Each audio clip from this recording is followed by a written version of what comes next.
Major funding for this Read 180 workshop is provided by the National Science Foundation, America's investment in the future. Intel Corporation is a proud supporter of PBS. The Intel Innovation in Education Initiative provides teachers with the resources to inspire their students and encourage them to unlock their potential. At Jif Peanut Butter, we know just how choosy you are when it comes to your family, including the shows you value most. Public television encourages kids' curiosity and love of learning, and Jif is proud to support Cyberchase on behalf of all choosy moms and dads. And by a ready-to-learn television cooperative agreement from the U.S. Department of Education through the Public Broadcasting Service. And by the Corporation for Public Broadcasting. This program was also made possible by contributions to your PBS station from viewers like you. Thank you. Welcome to Workshop 3, Identity Crisis. Everyone has a unique identity, but do you really know who you are? The difference between how you see yourself and how others see you is what identity crisis is all about. Sometimes you just aren't happy with how you look. Your hair, your eyes, your nose, you just don't feel like people see the real you. Over the next few weeks, you'll read about people who are trying to find their identity, some who want to change it, and some who want to hide it completely. Our video story is about a young woman who traveled halfway around the world in search of her identity.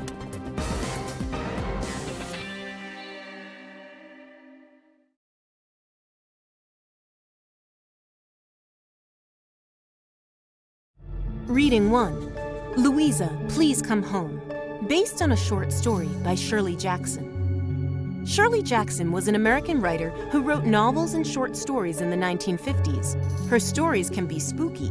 They tend to be disturbing and take strange twists. Take her story, Louisa, Please Come Home. Okay, running away from home is always a bad idea. But that's what Shirley chose to write about, and then she gave it an unexpected ending. Imagine running away from home and leaving your identity behind. You vanish, disappear without a trace. Your parents are very worried. They put messages in the paper, but no response. Your family longs to see you again, but when you finally return home, you get a strange surprise. That's the story of Louisa, Please Come Home.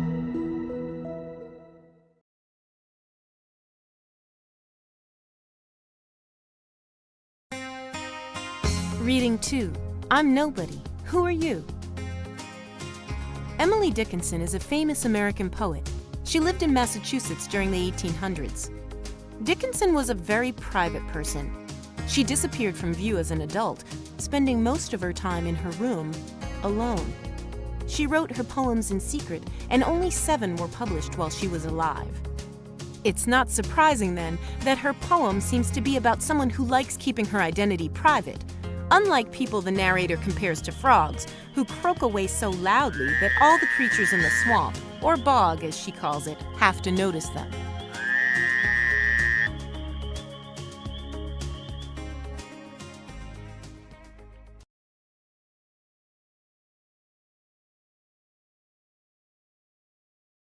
I'm Nobody, Who Are You? By Emily Dickinson. I'm nobody. Who are you? Are you nobody too? Then there's a pair of us. Don't tell. They'd advertise, you know. How dreary. To be somebody? How public, like a frog.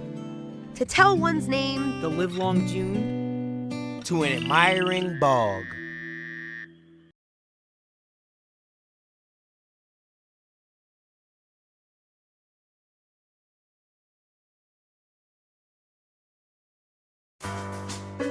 Reading 3, A Whole New Look. A writer from Texas, Angela Shelf Medeiros has written more than 70 books for children. I was born in the 1950s. Here's a photo of me when I was little. I'm in the middle, my older sister Sandra's on the right, and my mom is holding my baby brother Howard. When I was young, I used to love to babysit. My brother and my sister were my favorite playmates, and my whole family has supported my career as a children's writer. She loves to write, but what we have here is not a book, but a very short and funny poem from her collection of poems, Skin Deep.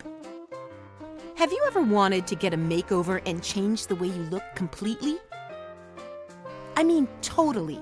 To the point that even your friends don't recognize you?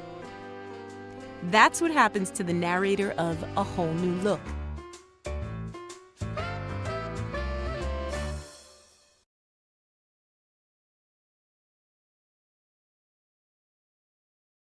A Whole New Look by Angela Shelf Medeiros. I got my braces taken off on Tuesday. I got my hair cut and a curly perm on Wednesday. I got contacts on Thursday. Friday, when I went to school, no one knew who I was.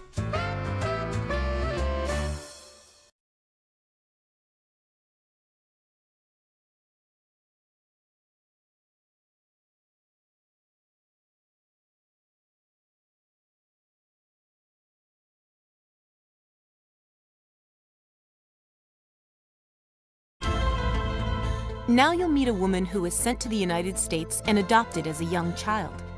Her struggle to find her true identity took her halfway around the world, to a country she barely remembered, and her birth mother, whom she never knew. Getting the whole picture. In 1975, the United States was at war in the Southeast Asian country of Vietnam. That year, thousands of Vietnamese mothers sent their children to the United States to protect them from an uncertain future in Vietnam. One of those children was 6-year-old Hiep, the daughter of an American soldier and a Vietnamese mother. In the US, Hiep was adopted. She got a new home, a new family, and a new name. Hiep grew up as Heidi in a small town in the South. My adopted mom, she did everything she could to make me American as possible. I'm not sure how she felt about me being Vietnamese, but she would always tell me I'm not supposed to talk about this.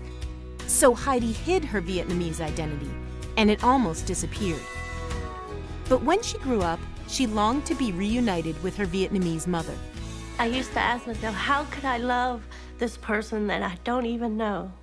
So when she was in her 20s, she went back to the adoption agency and got a big surprise. She found a letter and pictures from Vietnam. Heidi's birth mother was searching for her too. I even went to the bathroom. I held her picture right up to the mirror so I could see, if there was any resemblance. And I was like, yes, this is definitely her. Heidi had to go to Vietnam. She had to meet the birth mother she hadn't seen in more than 20 years. She was more than a little nervous. Would they accept her? I just hope they understand I have been 100% Americanized. But when they finally met, their differences, at first, didn't seem to matter. I'm very happy.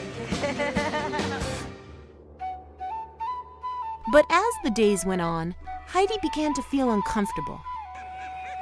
Her homeland was very different from the world Heidi grew up in.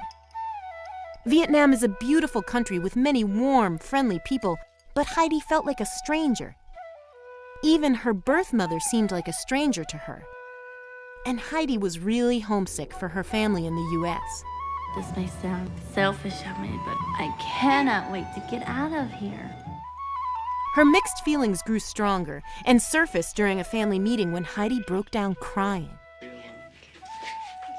Her birth mother understood how Heidi was feeling and made efforts to tell Heidi how she felt about her daughter.